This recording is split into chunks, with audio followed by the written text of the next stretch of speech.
Welcome back again. आज हम देखेंगे बहुभ्रूणता क्या होती है, इसके कारण और बेसिकली महत्व को लेकर चर्चा करेंगे हम। और अगली वीडियोस में जब भी हम चर्चा कर पाएंगे तो हम करेंगे बहुभ्रूणता के प्रकार को लेकर।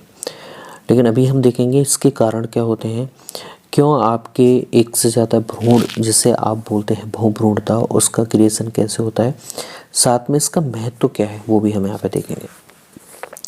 तो सबसे पहले रिपोर्ट में बताया गया कि जो आवृतबीजी होते हैं उसमें अनावृतबीजियों की तुलना में आपको बहुभ्रूणता कम देखने को मिलती है।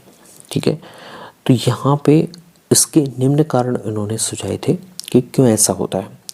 तो देखिए, एक तो सबसे पहला जो रीज़न है वो यह है कि आवृतबीजियों में एक ही बीजांड में एक ही कोशिका पाई जाती है जो ज़्यादातर एक ही भ्रूण उत्पन्न करने में सक्षम होती है, जबकि जो जिम्नोस्पर्म होते हैं उनमें कई सारी आर्किगोनिया होती हैं जो निषेचित होकर आपकी एक से ज़्यादा भ्रूण क्रिएशन की ओर उत्पन्न करती हैं या फिर उसे मोटिवेट करती हैं। ठीक है, तो एक तो ये रीज़न हो सकता है। दूसरा हो सकता है कि जो आपके आवृतबीजी होते हैं उसमें प्रो एम्ब्रियो में विदलन के द्वारा कभी कभी भ्रूण कोश की एक से अधिक कोशिका भ्रूण में परिवर्तित होकर बहुभ्रूणता उत्पन्न करती है। ठीक है, एक तो ये देखा जाता है कई बार कि प्रो एम्ब्रियो में क्लीवेज हो जाएगा और वो विभाजित होकर उसकी जितना विभाजन होंगे उतनी ही भ्रूण कोश का निर्माण हो जाता है। ठीक है, ओके।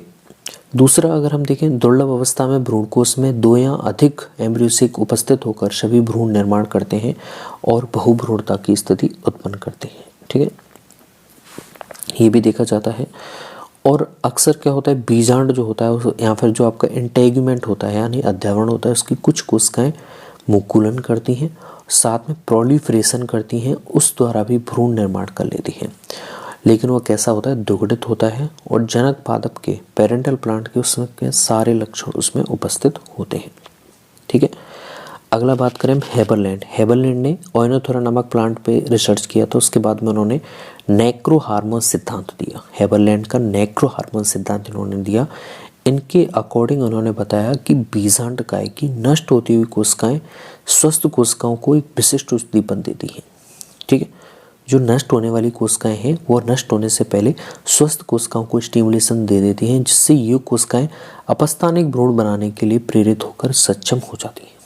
ठीक है, ये भी एक रीजन है।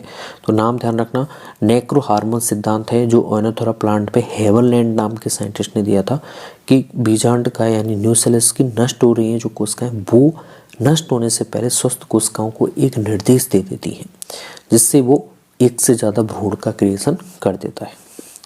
अब देखिए, जिसमें ज़्यादा देखने को मिलती है वो आपकी नींबू या फिर सिट्रस वंश है, जिसमें सर्वाधिक बहुभ्रूणता देखी जाती है। उस पर कार्य करते समय फ्रूसेटो नाम के वैज्ञानिक थे, उन्होंने इस पादप में निम्न कारण से उन्होंने बहुभ्रूणता देखी थी, उसको लेकर हम चर्चा करेंगे। एक तो उन्होंने देखा पोषण एक रीजन था। अगर पादप को पोषण ज़्यादा प्राप्त होता है तो वो बहुभ्रूणता का कारण कई बार बन जाता है, यानी कि जब उसके पास में अवेलेबल है खाना तो वो एक से ज़्यादा भ्रूण का क्रिएशन कर देता है। ठीक है, दूसरा, प्लांट की एज, जो ज़्यादा प्लांट होती है उन प्लांटों में बहुभ्रूणता ज़्यादा देखी जाती है। ठीक है, क्योंकि उन्हें सर्वाइव करना है खुद को, तो उनका एडेप्टेशन है वो एक से ज़्यादा भ्रूण क्रिएट कर लेते हैं। फलों की संख्या की बात करें, अगर पादप से अधिक फल लगते हैं तब भी बहुभ्रूणता की स्थिति रिपोर्ट की गई है।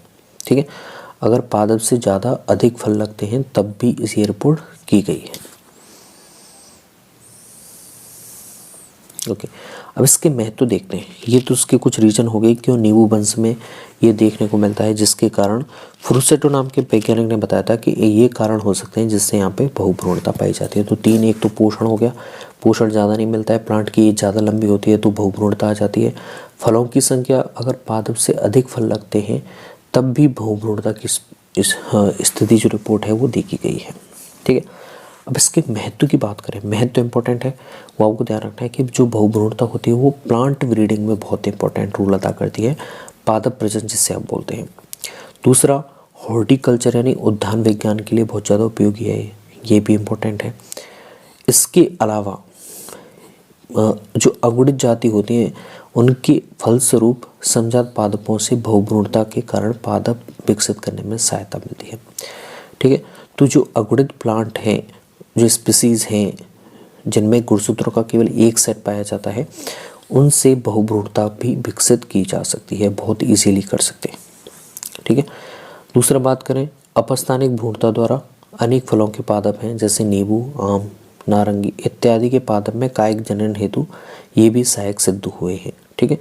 इनके भ्रूण में मातृत्व गुणों का समावेश रहने के कारण फलों के गुणों को मातृ पादप समान रखना संभव होता है, क्योंकि वो भी लिविंग ऑर्गेनिज्म है। ठीक है।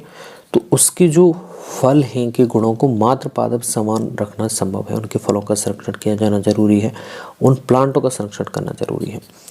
तो इसी वजह से बहुभ्रूणता का महत्व है। दूसरा, जो प्लांट उत्पन्न होते हैं उनमें क्या होता है, हाइब्रिड विग्योर होता है, उनमें हाई जो जीन्स हैं वो ऑल प्रोलिफरेट कर रहे हैं। ठीक है।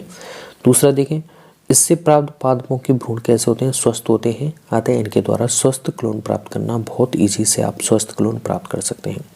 तो ये कुछ महत्व है, वापस से बता रहा हूँ। इससे आप हाइब्रिड विग्योर जो अच्छे प्लांट हैं वो संतति के रूप में पैदा कर सकते हैं, हॉर्टिकल्चर में उपयोग आता है। ठीक है।